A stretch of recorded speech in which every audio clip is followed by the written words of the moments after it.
Un texto que me gustaría que todos buscaseis conmigo en el libro de Apocalipsis, capítulo 13 y versículo 6. Apocalipsis, capítulo 13, versículo 6. El texto dice: y abrió su boca en blasfemias contra Dios para blasfemar de su nombre, de su tabernáculo y de los que moran en el cielo. ¿Qué creéis que podemos hablar basándonos en este texto? ¿No pensáis en nada enseguida al leer esto? Pues por allí iremos. Precisamente vamos a hablar de algo parecido, o algo muy vinculado al Papa, del Vaticano, y el título que le he puesto es precisamente Vaticano. ¿Qué mensaje hay detrás de sus comunicados? Yo no sé a vosotros qué os parece la idea de seguir un poco los comunicados de esta organización enorme. Evidentemente le podemos dar mucha más importancia a lo que digan ellos que no a lo que diga cualquier religión de 3 al cuarto, pequeñita, insignificante y sin muchos fundamentos, ¿no? Pues bien, no se me ocurrió otra cosa que juntar algunos de estos comunicados, de estos escritos que han hecho ellos públicos últimamente, para que nos demos cuenta de varias circunstancias. Esto lo llevaremos al final. A pesar de todo, lo que os quiero decir es que últimamente han sacado unos comunicados bastante sorprendentes. ¿Sabéis? De ellos se hacen eco todos los medios de comunicación, desde la prensa, que han salido numerosos artículos, hasta la radio, la televisión, y en los típicos programas de tertulias son debatidos sus comunicados como algo importante. Nosotros nos caracterizamos por estar en una sociedad, lo que dicen, muy poco religiosa actualmente, aunque el fundamento sea cristiano de la nación, pero que la gente de a pie no es que sea muy creyente precisamente, al menos practicante. Pero es curioso ver cómo una organización así, aunque la gente diga que no crea mucho, cuando dice algo, la gente queda un poco extraña, habla de ello, lo comenta. ¿Por qué tiene este poder de atracción? Como mínimo, de polémica. Es interesante el estar un poco atentos a todo lo que ellos digan, porque sabemos que en el transcurso de la historia ellos han marcado verdaderos hitos y van a seguir marcándolos. Al menos esto es importante para nosotros para saber en qué tiempo de la profecía vivimos. Por tanto, hoy vamos a analizar unos cuantos de estos artículos y además, de paso sea, os quisiera decir que estéis atentos para ver la enorme relación entre Iglesia Católica y espiritismo. No entraremos en sus doctrinas para ver, todos sabemos que desde la misa cualquier otra cosa entra parte espiritista, sino en cosas que lo conllevan en sí. Vamos a empezar por uno de los puntos que va a servirnos para partir desde aquí y ver cómo a partir de ese punto sus comunicados han ido tomando una cierta dirección bastante fuerte. Todo empezó con la beatificación de Escrivá de Balaguer. ¿Sabéis quién era, no? Escrivá de Balaguer, el fundador de Opus Dei.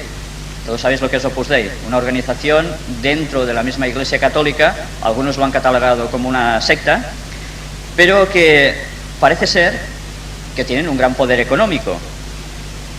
Se acusa a ciertas entidades económicas de estar bastante ligadas a Opus Dei.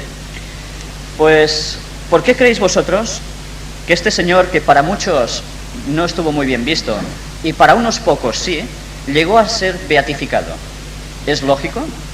¿Sabéis? Se acusa mucho a Opus Dei, incluso hasta dentro de la propia Iglesia Católica, de que no van bien, al menos a nivel espiritual, según ellos. Solo puede haber una razón para ello. Si el Opus Dei llega a la cúpula del Vaticano, puede ser beatificado. Si no, jamás este hombre llegaría a los altares. Esto es importante porque, como vosotros sabéis, si habéis leído un poco los lemas básicos de Opus, os daréis cuenta que la conclusión es que son el brazo fuerte de la Iglesia, el brazo duro. Pero bueno, si ellos son el brazo duro, hay otras partes dentro de la Iglesia Católica que quizás no lo son tanto o tienen otras ramificaciones. Todo esto lo vamos a estudiar un poco hoy en sus postulados. Fijaros cómo partimos desde aquí. Si este hombre es beatificado, Opus Dei empieza a tener gran poder dentro de la cúpula del Vaticano. Sabéis que cuando fue beatificado, hasta el propio Papa ponía muchas trabas para ello. Vamos a otra beatificación que hubo, muy reciente, fue la del Padre Pío. No hemos de confundir con ningún Papa. Este señor aseguró, atención, en 1913, que se le apareció Jesús. y del cual dice que estaba angustiado por el comportamiento de algunos religiosos y dignatarios de la Iglesia Católica, ya en aquellos tiempos, sobre el año 13, porque correspondían al amor de Jesús arrojándose a la infame secta de la masonería. Cuando un recién ordenado sacerdote llamado Wojtyła, ¿lo conocéis? ¿Os suena este nombre? Se confesó precisamente con él, este le anunció a nivel profético el dolor que sufriría cuando la sangre le manchase sus blancos hábitos. De aquí se concluye una cosa muy clara: llegaría a ser papa. Era el único que posee los hábitos blancos y que además sufriría un grave percance, ¿verdad? Manchar con sangre sus hábitos. Tiempo después, el papa Wojtyła atribuiría al santo la curación milagrosa de una psiquiatra polaca, amiga suya, que se curó repentinamente tras solicitar la intervención de este señor. Además, ¿sabéis? Este hombre, el Padre Pío, tenía un extraño don, yo diría sumamente extraño don. Era precisamente el del desdoblamiento, la capacidad de estar hablando con una persona en un sitio y al mismo tiempo estaba en otro sitio hablando con otra persona distinta. Este don, yo no sé si es muy bíblico, pero se dice que este señor lo tenía. No sé si esto suena ya un poco extraño, ¿no? Vamos a otro punto. Beatificación de los niños de Fátima y la revelación del tercer secreto. Últimamente se ha hablado mucho del tercer secreto de Fátima. Hemos oído, leído y lo que queráis. Pero, ¿por qué beatifican precisamente ahora, después de tantos años, a estas personas, a estos niños que en ese tiempo lo eran? ¿Sabéis? Alguien de ellos, de estos 3 niños, aún está vivo, es Sor Lucía, que ahora ya es bastante mayor. Si hacemos un poco de memoria, nos damos cuenta de que sobre el año 1917 empezó a surgir algo extraño en Portugal. Vamos a hacer un poco de análisis de esto. Si beatificaba a Sor Lucía y a los otros 2 niños, era dar por sentado que las apariciones de esta Virgen eran ciertas, de esta supuesta Virgen, diría yo. ¿Sabéis el papel importante que le da la Iglesia Católica en la mediación para la salvación a la Virgen María, verdad? Por eso no es extraño ni es sorprendente lo que ahora os voy a leer que dijo el cardenal Sodano refiriéndose a la visita del Papa allí. Os lo voy a leer textualmente. El sumo pontífice quiere atribuir también a esta peregrinación suya el valor de un renovado gesto de gratitud hacia la Virgen por la protección que le ha dispensado y que parece guardar relación con la tercera parte del secreto de Fátima. Atención a esta frase. Este texto es una visión profética comparable a la de la Sagrada Escritura, que no describe con sentido fotográfico los detalles de los acontecimientos futuros, sino que sintetiza y condensa sobre un mismo fondo hechos que se prolongan en el tiempo, en una sucesión y con una duración no precisadas. Por tanto, la clave de lectura del texto ha de ser de carácter simbólico. Tiene que ver, sobre todo, con la lucha de los sistemas ateos contra la Iglesia y los cristianos, y describe el inmenso sufrimiento de los testigos de la fe en el último siglo. Según la interpretación de los pastorcillos, confirmada recientemente por Sor Lucía, el obispo vestido de blanco, que ora por los fieles, es el Papa. Caminando con fatiga hacia la cruz entre los cadáveres de los martirizados, cae a tierra como muerto, bajo los disparos de arma de fuego. Después del atentado del 13 de mayo de 1981, a su santidad le pareció claro que había sido una mano materna quien guió la trayectoria de la bala, permitiendo al Papa agonizante que se detuviera a las puertas de la muerte. Los acontecimientos sucesivos a 1989 han llevado, tanto en la Unión Soviética como en numerosos países del Este, a la caída del régimen comunista que propugnaba el ateísmo. También por esto el sumo pontífice le está agradecido a la Virgen. Aunque las vicisitudes a las que se refiere la tercera parte del secreto de Fátima parecen ya pertenecer al pasado, la llamada de la Virgen a la conversión y a la penitencia conserva hoy una estimulante actualidad. Estas son las palabras del cardenal Sodano. Yo no sé qué conclusiones podéis sacar de todo esto, creo que podrían ser muchísimas, pero si además esto fuera poco, hay una cosa que poca gente conoce, y es que precisamente un poco tiempo antes de esta milagrosa aparición de la Virgen en Fátima, grupos de espiritistas en Portugal recibieron unos confusos mensajes, referentes precisamente a algo, a un acontecimiento que se produciría el 13 de mayo. y estaban firmados por una tal Estela Matutina. Es la denominación de la Virgen, pero también de Venus y de todo lo femenino en general. Es a la que está dedicado el mes de mayo, como todos sabéis. ¿Qué sucedió el 13 de mayo? El 13 de mayo fue precisamente el día de la primera aparición de esa Virgen en Fátima a los 3 niños. Y luego, cada día 13 de cada mes, se iban repitiendo. ¿No os parece extraño la relación que hay entre esta aparición y los grupos espiritistas? ¿Por qué ellos lo pregonan primero que iba a suceder? Si esto viniese de Dios, ¿lo tendrían que saber los espiritistas primero acaso? Muchas otras conclusiones podríamos sacar sobre el tercer secreto de Fátima, pero vamos a decir pocas cosas más. Además de todo esto, algunos investigadores han estado indagando este texto, que ha sido público, pero que parece ser, según se dice, que ha sido manipulado a la hora de sacarlo a la luz pública. Estos investigadores dicen que hay otro apartado que es muy clave para lo que vamos a tratar quizás hoy. Textualmente dice: en ningún lugar del mundo hay orden, y Satanás reina sobre los más altos puestos. Él logrará introducirse hasta la cumbre de la Iglesia. Él logrará seducir los espíritus de los científicos que inventan armas con las que será posible destruir en pocos minutos gran parte de la humanidad. Cardenales se opondrán a cardenales y obispos a obispos. La Iglesia será ofuscada y el mundo trastornado por el terror. Tiempo llegará, atención a esto, en que ningún rey, emperador, cardenal u obispo esperará a aquel que, sin embargo, vendrá, pero para castigar según los designios de mi Padre. Si este mensaje es cierto, podremos darnos cuenta, entre otras cosas, que Satanás está preparando la simulación de la segunda venida de Cristo. Muchas otras apariciones que están habiendo desde hace ya unos años breves hasta aquí, de vírgenes y de otros mediums, están hablando precisamente de que Jesús va a volver dentro de muy poco. Menos mal que nosotros sabemos que antes de que venga el auténtico Jesús va a aparecer alguien simulando su venida, ¿verdad? Vamos a hablar de otra beatificación, la del Papa Juan XXIII, también bastante reciente. ¿Cómo fue catalogado el Papa Juan XXIII? ¿Lo sabéis? Tenía un título conocido a nivel vulgar. ¿Cómo? El Papa bueno. Era el título por excelencia de este Papa. Yo no sé si vosotros habéis leído alguno de sus comunicados, de sus escritos, porque se dice que era el más abierto de los papas que ha habido, ¿no? La verdad es que si leéis alguno de sus escritos os quedáis un poco sorprendidos porque tampoco era tan abierto como se dice, pero a pesar de todo parece ser que era la antítesis del que tenemos actualmente, ¿no? Pero ¿sabéis una cosa? Según los propios masones, Juan XXIII era uno de ellos. Y esto nos lleva a otra conclusión. Si los propios miembros del Vaticano sabían que era masón, y parece ser que es bastante reconocido que era así, ¿por qué lo beatifican? Si teóricamente masonería y catolicismo no se podían ver. Solo puede haber un punto más a añadir a lo del Opus, y es que los lugares altos dentro del Vaticano también están cogidos por la masonería. Fijaros en cómo dos poderes, lo que sería económico, brazo duro además, y el movimiento espiritista, que todos sabéis la relación inmensa que hay entre masonería y espiritismo, están unidos en esta cúpula. Algunos dicen que se están peleando arriba, eso allí ya no entraremos nosotros.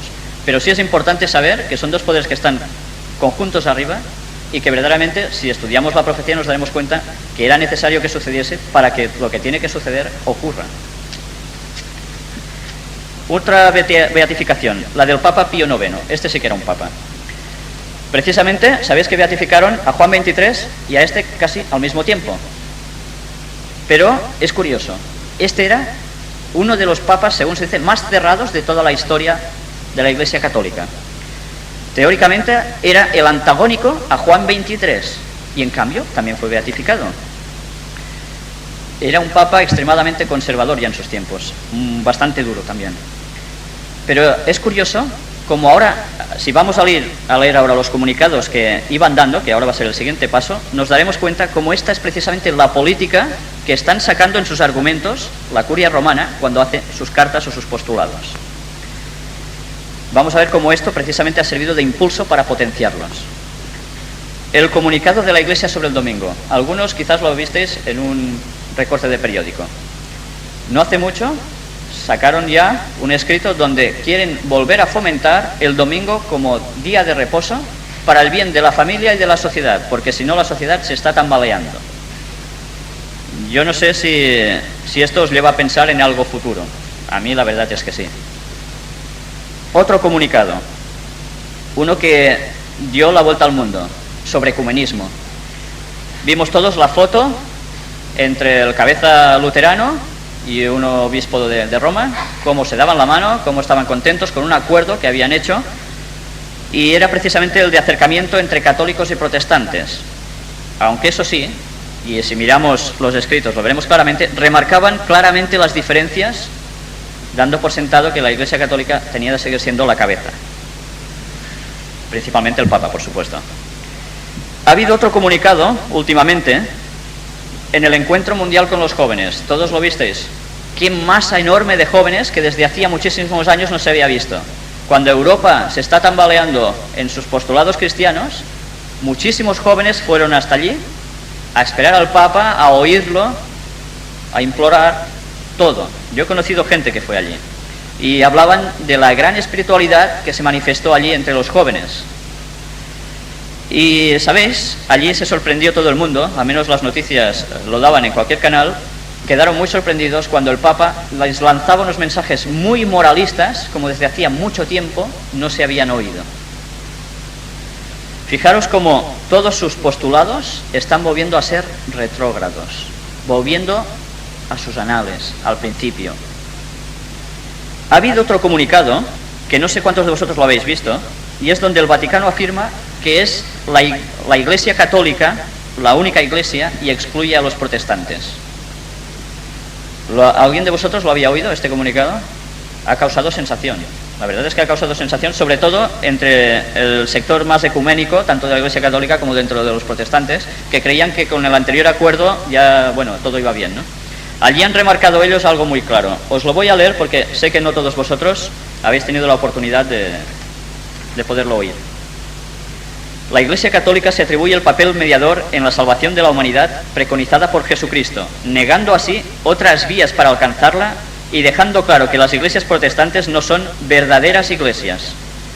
Así se dio a conocer ayer en el Vaticano con el documento Dominus Jesus, presentado por el cardenal Joseph Ratzinger, prefecto de la Congregación para la Doctrina de la Fe, y que está sonando su nombre, y aquí tenéis la foto de él, como el sucesor al actual Papa. Un hombre, bueno, bastante fuerte. El documento pretende conjurar teorías relativistas que tratan de justificar el pluralismo religioso y también puntualizar errores y ambigüedades en el agitado debate sobre la relación entre el cristianismo y otras religiones. La declaración elaborada por la congregación que preside Ratzinger, pero firmada y ratificada por el Papa, tiene carácter infalible, como es siempre que habla el Papa, y expresa taxativamente la existencia de una Iglesia única de Cristo que subsiste en la Iglesia Católica, gobernada por el sucesor de Pedro y por los obispos en comunión con él.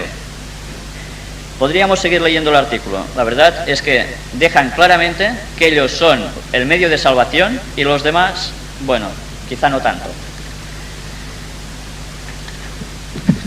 Hay más cosas aún, que por si esto fuera poco, tuve la suerte el domingo pasado de estar en casa por la mañana un momento, poner la televisión antes de irme y ver un programa religioso, que precisamente ahora va a cambiar de hora, de emisión, pero donde hablaban dos capellanes, no sé su rango exactamente, y es un programa que se hace normalmente, o se hacía hasta ahora siempre los domingos por la mañana. Quizás alguno de vosotros lo haya visto o se haya entretenido alguna vez a oír lo que ahí dan.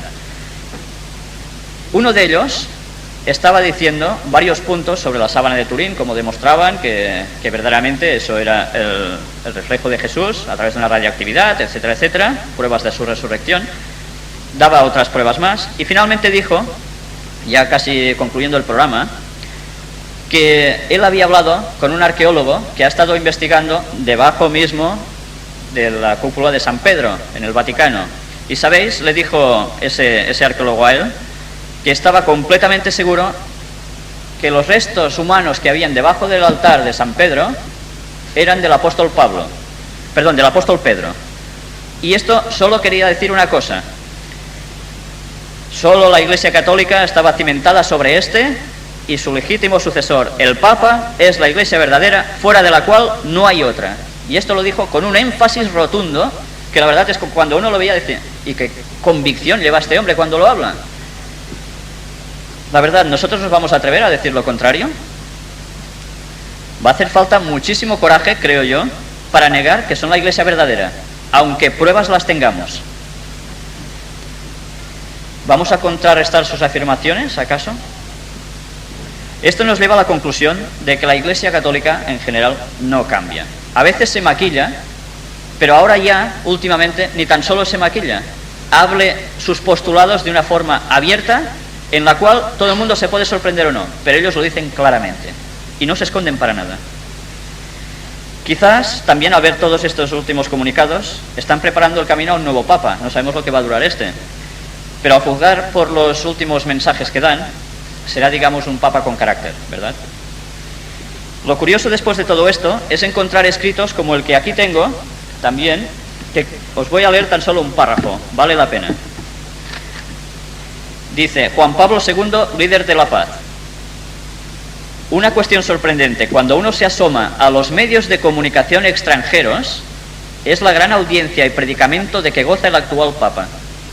Y no me refiero solo entre los católicos, sino en un sinfín de personas con sensibilidad humana, sean o no creyentes. Creo que una votación popular le proclamaría líder social de la humanidad. ¿En qué me baso para afirmarlo? En su defensa constante y radical de la dignidad humana y en un reciente documento, el mensaje emitido a primeros de año con motivo de la Jornada Mundial de la Paz. Yo no sé si sabéis quién firma este escrito, este artículo. Ignasi Ferreras, presidente del Consejo Nacional de Unió Democràtica. Todos sabéis que es el partido que hace coalición con Convergencia y Unió aquí en Cataluña.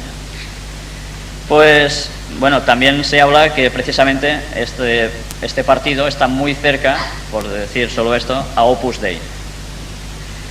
Bueno, esto creo que nos demuestra que las profecías bíblicas no estaban equivocadas. Nos están llevando precisamente todos estos últimos tiempos a cosas muy claras. Voy a leeros un apartado en el conflicto de los siglos. Yo solo os voy a leer un párrafo. Me gustaría que en vuestras casas leyeseis, y no tan solo leyeseis, estudiaseis este capítulo. La página es la 645. Y el párrafo dice: merced a los dos errores capitales, el de la inmortalidad del alma y el de la santidad del domingo, Satanás prenderá a los hombres en sus redes. Mientras aquel forma la base del espiritismo, este crea un lazo de simpatía con Roma. Los protestantes de los Estados Unidos serán los primeros en tender las manos a través de un doble abismo al espiritismo y al poder romano. Y bajo la influencia de esta triple alianza, ese país marchará en las huellas de Roma, pisoteando los derechos de la conciencia. ¿No tienen acaso estas palabras vislumbres de cumplirse muy pronto? Curiosamente, también he tenido la suerte de oír declaraciones de unos intelectuales, escritores y demás, que afirman algo en la que todos coinciden. Es curioso. Muy pronto ven venir ellos una situación totalitaria. ¿Qué quiere decir esto? Donde habrá duros mandatos políticos, pero además con un fundamentalismo cristiano detrás que irá impulsando y apretando duramente. Ellos lo ven venir y nosotros a veces no, sabiendo lo que sabemos. Vamos a leer dos textos. Éxodo 20, buscadlo conmigo por favor, en Éxodo 20, un texto sumamente conocido, versículos del 8 al 11. Acuérdate del día de reposo para santificarlo. 6 días trabajarás y harás toda tu obra, mas el séptimo día es reposo para Jehová tu Dios. No hagas en él obra alguna, tú, ni tu hijo, ni tu hija, ni tu siervo, ni tu criada, ni tu bestia, ni tu extranjero que está dentro de tus puertas. Porque en 6 días hizo Jehová los cielos y la tierra, el mar y todas las cosas que en ellos hay. Y reposó en el séptimo día. Por tanto, Jehová bendijo el día de reposo y lo santificó. Sabemos que nos habla del sábado aquí, no del domingo precisamente. Y os remito a otro texto, Eclesiastés, capítulo 9, y versículos 5 y 6. Porque los que viven saben que han de morir, pero los muertos nada saben, ni tienen más paga, porque su memoria es puesta en olvido. También su amor y su odio y su envidia fenecieron ya, y nunca más tendrán parte en todo lo que se hace debajo del sol. teniendo la certeza de lo que creemos, ¿no vamos a advertir al mundo, acaso? Termino. Hay unas palabras en el libro de evangelismo, del espíritu de profecía, que nos dicen: la obra evangélica, la tarea de abrir las escrituras a otros, el amonestar a hombres y mujeres acerca de lo que sobrevendrá al mundo, ha de ocupar más y más el tiempo de los siervos de Dios. Si os interesa, está en la página 16 de este libro. Sabemos que Cristo va a venir pronto, pero antes habrá unos terribles acontecimientos que irán sucediéndose. Y Satanás aparecerá simulando ser Jesús. Mucho creo que nos debemos preparar para soportar lo que va a ser verdaderamente terrible y que va a trastornar la opinión de todas las personas. Pero bueno, esto quizás ya es otra historia para otra predicación. Pero lo que sí necesitamos es que Dios nos ayude a no callar, a estar firmes y atentos en las señales del pronto regreso de Jesús, porque falta nos va a hacer. Busquemos un último texto que nos va a servir para la conclusión. Mateo capítulo 5, versículos del 14 al 16. Vosotros sois la luz del mundo. Una ciudad asentada sobre un monte no se puede esconder. Ni se enciende una luz y se pone debajo de un almud, sino sobre el candelero, y alumbra a todos los que están en casa. Así alumbre vuestra luz delante de los hombres, para que vean vuestras buenas obras y glorifiquen a vuestro Padre que está en los cielos. Ojalá seamos nosotros esta luz. Amén.